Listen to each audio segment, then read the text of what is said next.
Nós estamos no último mês da série do ano todo. Quem lembra? A série A Plenitude de Cristo. Então nós temos aprendido com Cristo como ser plenos, assim como Ele é. E hoje, eu achei tão interessante porque o Géser não fazia ideia do que ia ser pregado, porque os títulos das palavras que são ministradas ficam só entre nós, os pastores. E ele tocou uma música em cima. E o título da mensagem que eu quero dar nessa manhã é O Perdão que Gera Vida. O perdão que gera vida. Abra sua Bíblia no livro de Colossenses, capítulo 2, versículo 13 e 14. Eu quero dar as boas-vindas para a mãe e para o pai da Ellen. Quando entraram, eu recebi eles. Vocês são daqui? Não, sou a mãe da Ellen. Jesus amado.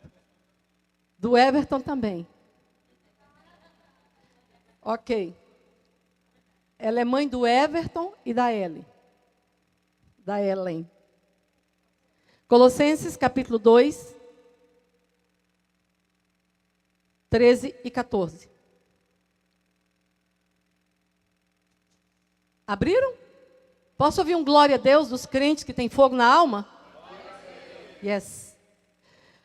A vós, quando estáveis mortos nos vossos delitos e na incircuncisão da vossa carne, vos vivificou juntamente com Ele, perdoando-nos todos os nossos delitos. E havendo riscado o escrito de dívida que havia contra nós, nas suas ordenanças, o qual nos era contrário, removeu do meio de nós, cravando-o na cruz. E tendo despojado os principados e potestades, os exibiu publicamente e deles triunfou na cruz. Glória a Deus. Não precisa mais nada. Não precisa mais nada. Esse texto, queridos, ele nos fala especificamente do perdão de Deus. Todos nós temos o conhecimento de que nós estávamos condenados. Todo mundo tem esse entendimento? Amém? Você era um condenado? Parece muitas vezes que nós nos esquecemos disso. Quem nós éramos e o perdão que nós recebemos de Deus, através da pessoa de Jesus Cristo. Não existe cristianismo sem perdão. Existe? Você tem dúvida ainda? Existe ou não? Não, não existe. Não existe. E esse texto, ele fala especificamente que nós estávamos mortos nos nossos delitos, nos nossos pecados. Nós tínhamos uma cédula, nós tínhamos uma dívida gigantesca, que nós não poderíamos pagar. Então Jesus veio, se fez homem, se esvaziou da sua glória, morreu no nosso lugar, morte de cruz, que a morte de cruz era somente para quem era condenado, e Ele se colocou no nosso lugar. Lembra da semana passada? Quando eu for levantado da terra, atrairei todos a mim mesmo. E ali Ele atraiu o nosso pecado, a nossa culpa, a nossa dívida. E não somente isso, mas diz que Ele riscou, como se não bastasse Ele ter riscado, Ele cravou na cruz.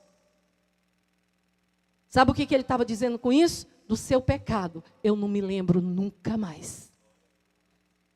Nunca mais. Eu quero ler para vocês uma parábola, você já pode ir abrindo aí em Mateus 18, que Jesus nos dá um ensinamento a esse respeito. Eu costumo dizer que ser cristão é muito difícil. É fácil ser evangélico, hoje está até na moda. Não é verdade? Está na moda ser evangélico. Se bem que eu costumo dizer que para eu me chamar de evangélico, eu tenho que viver de acordo com o evangelho. Com o padrão do evangelho. Mas, hoje, queridos, basta você... eu não tenho TV brasileira, porém, você entra no YouTube, você tem tudo que passa, não é? Hoje é uma aberração o tanto de gente fazendo o tanto de porcaria que faz, chega naqueles programas de entrevista e diz assim, eu sou evangélico. Lindo. Para eu ser evangélica, eu tenho que andar de acordo com o evangelho de Jesus Cristo. Para eu ser crente, eu tenho que crer nessa palavra, que ela é viva e ela é eficaz. Para eu ser cristã, eu tenho que ser como Jesus é. A palavra cristão significa pequeno Cristo, semelhante a Cristo, parecido com Cristo. E aqui nessa igreja hoje só tem os cristãos, amém, queridos? Os cristãos, crentes evangélicos. Amém?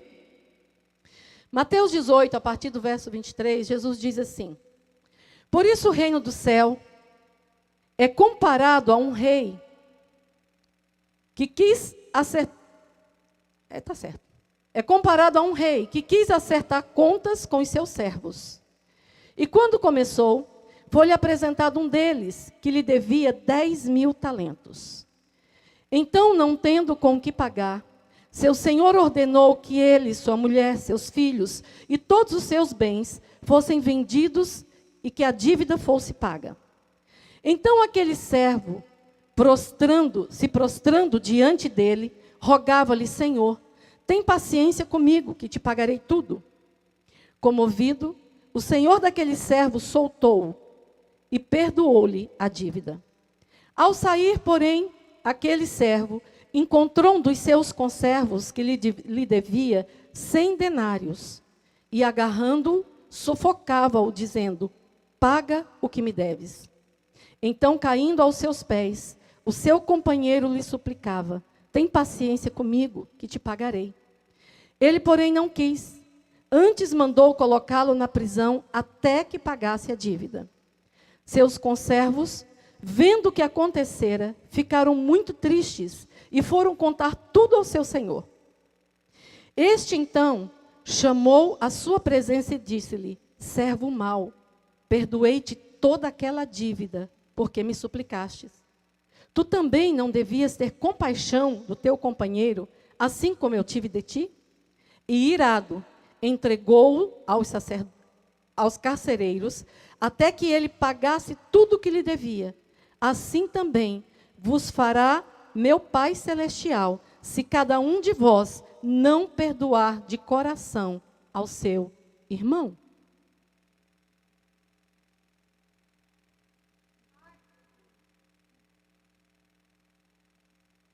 Ai, ai, ai. Tem outras versões que diz: entregou-os nas mãos dos verdugos.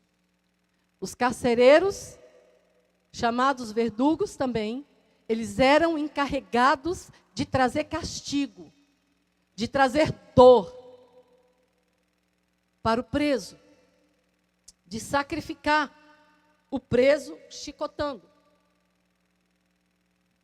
É dolorido, não? Então, queridos, o que nós entendemos aqui nesse texto? Você arrisca dizer o que entendeu no texto?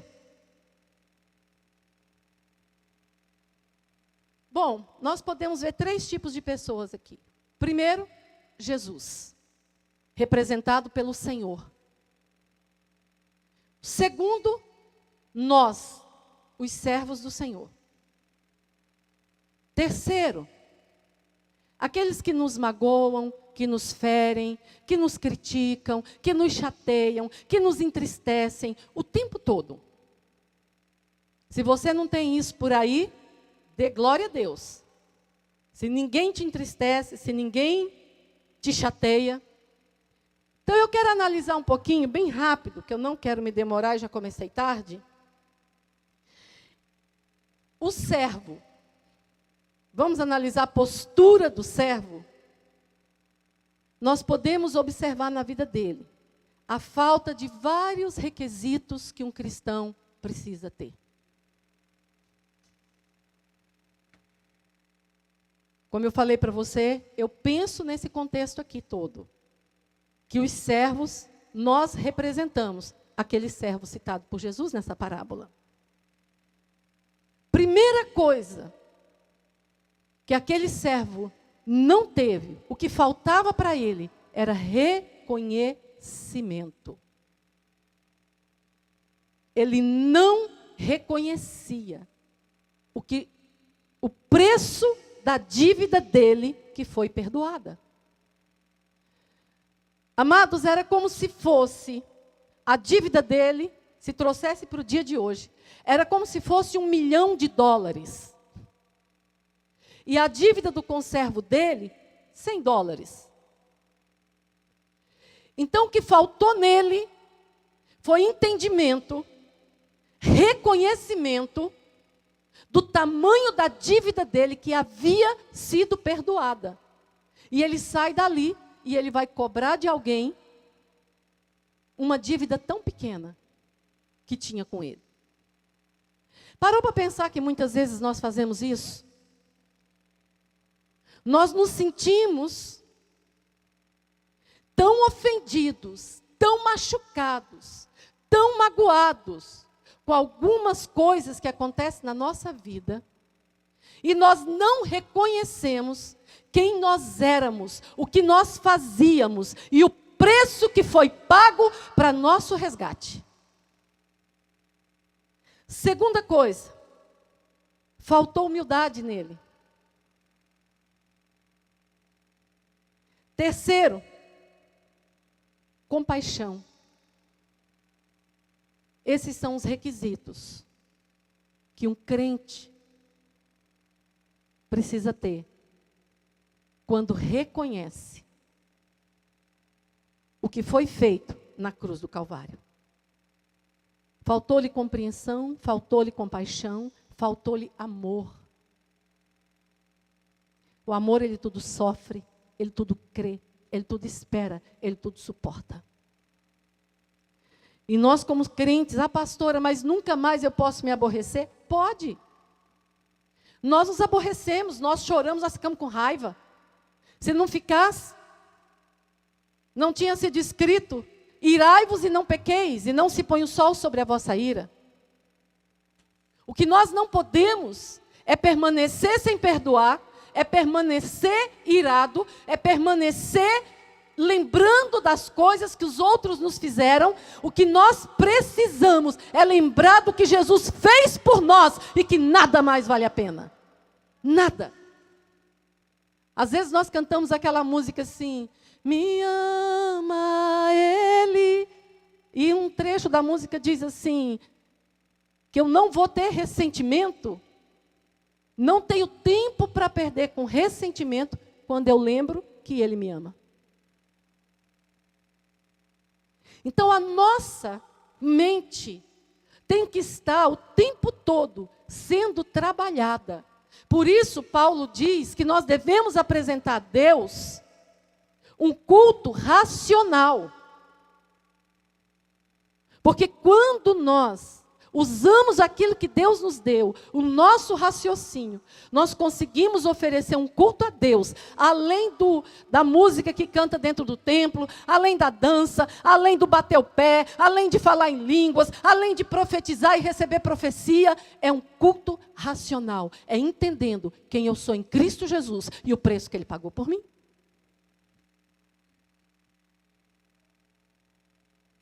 Nós vamos ter sempre aflição. Jesus disse, no mundo, vocês vão ter aflição. Mas tenham bom ânimo. Eu venci o mundo. Eu venci o mundo. E nós vamos ver que o perdão, ele é uma estrada de mão dupla. O tempo todo, Deus está olhando para dentro de nós. O tempo todo, nós estamos sendo analisados pelos olhos de Deus. Diga para o seu irmão, você está sendo analisado. Nós guardamos coisas, queridos, que ninguém vê. Ninguém. Nem a pessoa mais próxima sua consegue ver, mas os olhos de Deus vê. E olha só o que Mateus, não precisa abrir não, Mateus 11, 25 e 26, acho que alguém vai jogar na tela. Olha o que ele fala. E quando estiverem orando, se tiverem alguma coisa contra alguém, perdoe-no, para que também o Pai Celestial perdoe os seus pecados. Mas se vocês não perdoarem, também o seu Pai que está nos céus não perdoará os seus pecados. Pode?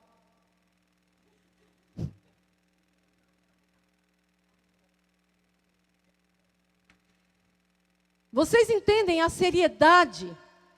Quando você está lendo lá, o contexto todo está dizendo que se nós pedirmos alguma coisa no nome dele, ele vai dar. Só que nós citamos só isso. E aí, o que acontece? Nós oramos pedindo e não recebemos. Tem alguma coisa errada com Deus. Porque ele diz que se eu pedir no nome dele, ele vai me dar. Vamos para o contexto inteiro. E quando estiverem orando, se tiverem alguma coisa contra alguém, perdoe-no. Diga comigo, perdoe-no. Perdoe-no. Para que também o Pai Celestial perdoe os seus pecados.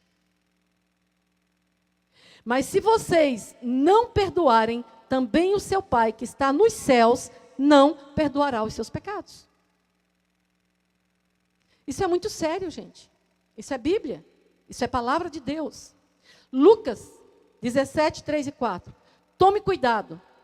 Se o seu irmão pecar, repreenda-o. Se ele se arrepender, perdoe-lhe. Se pecar contra você 7 vezes no dia, e 7 vezes voltar a você, e disser, estou arrependido, perdoe-lhe. Ai, que raiva.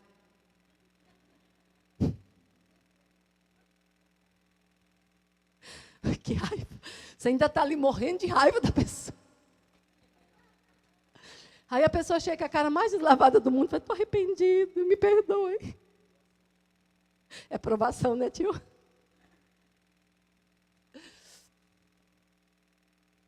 Gente, é muito sério. É muito séria a palavra de Deus. Só tem um detalhe, você sabe por que nós temos tanta dificuldade de perdoar? Porque nós ainda não entendemos o que nos foi perdoado. Muitas vezes nós não nos perdoamos. Deus já perdoou e nós não nos perdoamos. Colossenses 3,13. Suportem-se uns aos outros e perdoem as queixas que tiverem um dos outros. Perdoem como o Senhor te perdoou. Muito sério, não é, queridos? Ou seja, o dia todo nós lidamos com pessoas que são diferentes de nós. E que faz coisas que nós não faríamos. Mas, em compensação, aquela pessoa está olhando para mim e está dizendo, ela faz coisas que eu não faria. Não gosto.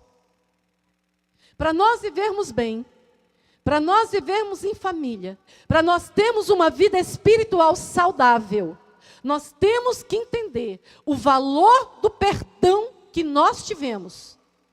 E assim, nós conseguimos liberar o perdão para outros.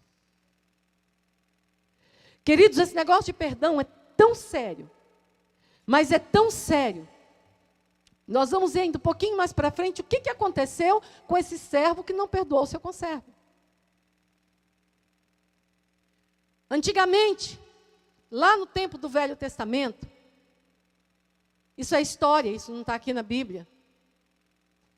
Dizem que quando um assassino, alguém matava alguém, o corpo do morto era amarrado nas costas do assassino. E o assassino ficava andando com aquele corpo nas costas. A lei não permitia tocar em morto. Então a pessoa estava ali condenada, amaldiçoada. A sentença dela era morrer comido pelo morto. Pare e pense. O morto aqui, você passa um dia com ele aqui, além do peso, o cheiro ruim, os vermes que vão dando e vão comendo a pessoa viva. Para vocês terem uma ideia do que a falta de perdão faz com alguém. Olha para a pessoa que está do seu lado e diz para ele: não carregue mais morto. Queridos, está cheio de crente. Nossas igrejas estão cheias de crente carregando morto. Carregando peso. Porque pensa bem, um morto é pesado. Né? Eu, com certeza, meu corpo sem vida deve ficar pesando umas 4 vezes mais do que eu sou. Né? Ah, já pensou, eu mato o André. Aí o André vem agarrado aqui nas minhas costas.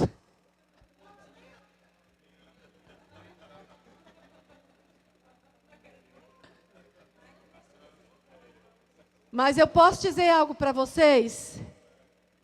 Posso dizer algo para vocês? Está cheio de gente matando os outros. Cheio de crente dentro da igreja, matando o seu irmão. Vou falar para vocês como. Pegar a Ieda, que a Ieda já estou acostumada com ela. Tudo que eu falar dela, não tome como verdade. Ok, eu não conheço a Ieda. Não, eu conheço a Ieda. Ok? Mas a Josi não conhece a Ieda. E eu conheço a vida da Ieda todinha. Eu sei aqueles segredinhos dela, tudo aquilo que ela é, que ela faz. Quando a Josi chega e fala assim: quem que é aquela moça? Bonita ela, né? Tem olho azul. Aí eu falo assim: muito bonita. Mas... costuro ali tudo que eu sei da Ieda para a Josi. O que eu fiz? Eu matei a Ieda dentro da Josi. A Josi não conhecia a Ieda. E ela vai passar a olhar para a Ieda com as informações que ela teve de mim. Que eu matei a Ieda dentro da Josi. E nós precisamos acordar e ter muito cuidado. Porque muitas vezes nós matamos pessoas. Eu não estou dizendo para você, querido, num caso de você conversar com uma autoridade espiritual, alguém da sua confiança, e você desabafar, você abrir aquilo que está sentindo. Eu estou dizendo de fofoca, mexerico, coisa que não leva ninguém de canto algum para lugar nenhum. Pecado. Provérbios, capítulo 7, ele diz assim: há 6 coisas que Deus detesta, e a 7ª, a sua alma abomina. Aí ele vai dizendo que Deus detesta quem derrama sangue inocente, quem tem língua mentirosa, quem tem isso, quem tem aquilo. Deus vai falando. Quando chega na 7ª, aqui o que ele abomina é quem semeia contenda entre irmãos. Então, muitas vezes nós matamos. Por que nós matamos? Porque eu não perdoei. A Ieda me fez algo que eu não perdoei. Então, quanto mais eu falar mal da Ieda por aí, mas eu estou me vingando dela. Isso é praticamente inconsciente. É algo que nós trazemos dentro de nós e que precisa cura. Precisa cura.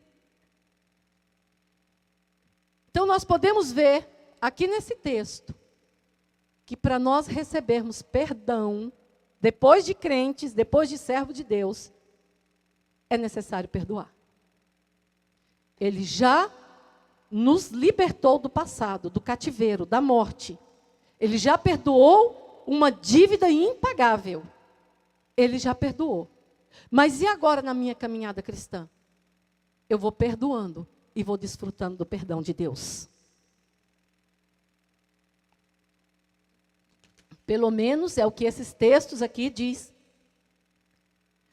A falta de perdão, ela causa danos graves na vida do crente. Danos gravíssimos. Não adianta eu dizer assim, eu perdoei, eu colocar um band-aid em cima, um sorriso na cara, né? E por dentro, eu estou morrendo. Eu não perdoei. Por dentro, eu quero matar. Não é verdade? Se Deus deixasse a gente ser Deus por 30 segundos, você faz ideia do estrago que a gente fazia? Menino, ia ser um cheiro de churrasco queimando, que nós íamos fulminar um ao outro. Com a misericórdia que nós temos um do outro,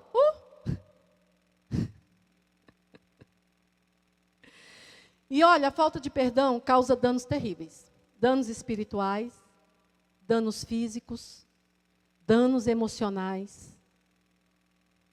Nós ficamos completamente presos quando nós não perdoamos. Danos físicos. A falta de perdão traz doença no corpo. Dor de cabeça, enxaqueca, úlcera nervosa, depressão. Traz um tanto de coisa. Enquanto nós estamos remoendo aquilo ali dentro, aquele turbilhão, aquilo está fazendo mal, está cheirando mal. Mas os danos espirituais, queridos, que traz, e emocionais, são terríveis. São terríveis. Uma pessoa que não perdoa, ela é amarga. Ela é ranzinza. Uma pessoa que não perdoa, ela não expressa vida para os outros. Tem sempre alguma coisa. Ela está sempre fazendo um big deal de tudo. Já reparou aquela pessoa que tudo ela faz um exagero? Parece que tem uma lente de aumento, uma lupa.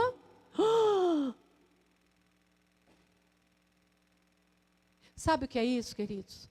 É porque não entendeu ainda o valor daquilo que Jesus fez na cruz do Calvário. Ou então, nós nos achamos tão bons e tão perfeitos que não admitimos os erros dos outros. Nós temos que entender que nós somos pobres, cegos e nus. E que nós precisamos comprar colírio para os nossos olhos, para enxergar quem nós somos, quem é Deus e quem são nossos irmãos. Nós precisamos urgente disso. Os danos da alma é tristeza profunda. Não tem alegria. Os danos da alma, quando nós estamos com a nossa vida espiritual danificada, nós ficamos desanimados. Nós não sonhamos. Nós perdemos a perspectiva. Nós perdemos a visão daquilo que Deus tem ali na frente para a gente. Não deixe de perdoar para que as suas orações sejam atendidas. Não deixe, porque enquanto... Já reparou, quando a gente não perdoa, a gente ora com raiva? Você já fez isso? Eu já fiz. Eu já fiz. De alguém falar um negócio assim, eu fazer um negócio para mim, de eu orar com raiva, de eu chorar de raiva. Eu já fiz. Estou aqui confessando para vocês, meu pecado, eu já fiz. E muitas vezes, os pensamentos que cruzam na nossa cabeça são terríveis. É aquele negócio que se Deus deixasse a gente ser Deus, bastava 30 segundos para a gente sair por aí fulminando. Para a gente sair por aí fulminando os outros. Mas glória a Deus que Ele, na sua infinita sabedoria, nunca vai dar esse poder nas nossas mãos. Eu Eu destaquei aqui alguns aspectos do perdão. O perdão, ele é imerecido, sempre. Não existe perdão merecido. Não existe. Olha aqui, tio Rodrigo me faz algo, eu vou perdoar ele. Mas eu vou esperar ele fazer por onde merecer. Você já ouviu essa frase? Eu já ouvi muito. Eu vou esperar ele fazer por onde merecer. Perdão é imerecido. Always, não existe merecimento para perdão. Senão não era perdão. O Maurício não merece. Fez algo para mim que não merece, mas eu tenho que liberar graça para a vida dele. E perdoar a vida dele para que a minha seja livre. Porque quando nós não perdoamos, a nossa vida, eu não perdoo o Maurício, quem é que fica preso na mão dos verdugos, na mão dos atormentadores? Quem? Quem não perdoou a dívida. Se eu não perdoo meu irmão, eu sou encarcerada, a minha alma é encarcerada. E verdugos, um dos significados para a palavra, são espíritos atormentadores. Nós ficamos sendo atormentados por espíritos malignos. Os nossos pensamentos são totalmente atormentados. Então guarde esse aspecto do perdão com você. Ele é imerecido. Não vai falar, oh, que raiva. Mas ele é imerecido. Não merece, mas eu perdoo. O perdão é uma decisão e não um sentimento. O que acontece? Você está envolto num tanto de sentimentos, porque você foi ofendido, você foi machucado, então aquilo está ali. Então eu não preciso esperar um sentimento assim, ai, que vontade de perdoar. Não, eu decido perdoar. É uma decisão. E a partir do momento que eu decido perdoar, a partir do momento que eu decido liberar graça para a vida da outra pessoa, perdão para a vida da outra pessoa, Deus libera graça para a minha vida, perdão para os meus pecados, para as minhas falhas. Eu vou liberando aqui e Deus vai liberando aqui. O perdão liberta. O perdão destrava a alma. Perdão liberta. Olha, queridos.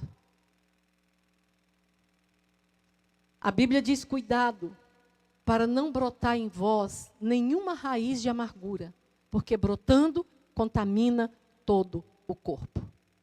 Um coração amargo é um coração que joga pus para todo lado, pela boca, pelo olhar, e contamina tudo. Então eu não preciso que a pessoa mereça para eu perdoá-la. Se não é perdão, eu preciso decidir e eu preciso entender que sem eu perdoar, a minha alma está presa. Quando eu entendo que a minha alma está presa, então eu tenho que tomar uma decisão de perdoar. Para que eu receba a libertação, para que eu receba a vida. Posso ouvir um amém? O perdão, ele gera alegria. Porque quando eu decido, eu olho para a pessoa e eu falo, ela não merece. Mas eu decido perdoá-la. Eu quero liberar a graça de Deus para a vida dessa pessoa. E eu quero perdoar essa pessoa. Na medida que a minha alma é desatada, meu rosto é formoseado. A Bíblia diz que um coração alegre, ele formoseia o rosto. E é uma batalha que quando nós vencemos, nós somos libertos, gera explosão de alegria dentro de nós. Amém? Então olha aí para essa pessoa do seu lado e diga para ela assim, o perdão deixa você mais bonito, mais bonita.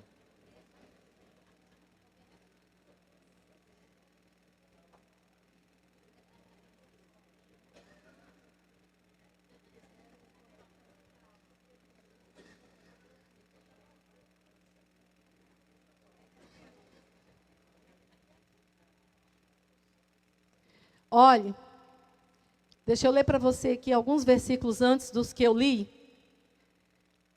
Diz assim, ó. Em verdade vos digo, tudo quanto ligardes na terra terá sido ligado nos céus. E tudo quanto desligardes na terra terá sido desligado nos céus. Está dentro do mesmo contexto, tá bom? Ainda vos digo mais, se 2 de vós na terra concordarem em pedir acerca de qualquer questão, isso lhe será feito por meu Pai que está no céu. Pois onde 2 ou 3 se reúnem em meu nome, ali estou no meio deles. Então Pedro, aproximando-se dele, perguntou-lhe, Senhor, até quantas vezes deverei perdoar meu irmão que pecar contra mim? Até 7 vezes? Nossa, Pedro pensou assim, eu sou o máximo, né? Até 7 vezes. Jesus olha para Pedro e diz assim, Jesus lhe respondeu, não te digo até 7 vezes, mas 70 vezes 7.